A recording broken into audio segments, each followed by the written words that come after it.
Ami avec Zinedine Zidane, Jamel Debbouze s'apprêtait à vivre une grande soirée ce 12 juillet 1998.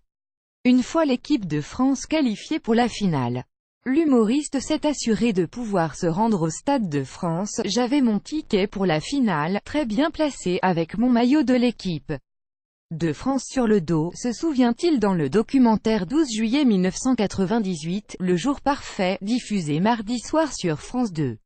Coup du sort, un événement familial vient contrarier ses plans.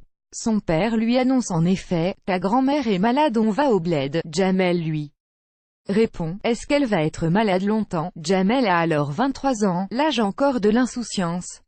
Aujourd'hui, ce souvenir le touche encore, quand j'y repense. J'ai encore envie de chialer, une frustration, c'est la seule fois où j'en voulais à ma grand-mère, reconnaît-il. Jamel Debbouze est donc allé au Maroc avec sa famille, ce qui ne l'a pas empêché de regarder la finale. J'ai regardé le match à la maison avec ma grand-mère et j'ai fini dans un café, raconte-t-il. Il se souvient bien évidemment des exploits de Zizou, c'était exceptionnel, quand Zidane a mis les 2 buts on aurait dit que c'était tout le Maroc qui avait marqué, c'était incroyable, s'amuse le mari de Mélissa Thériault. Plus que la victoire et le 12 juillet. Jamel se souvient des jours qui ont suivi.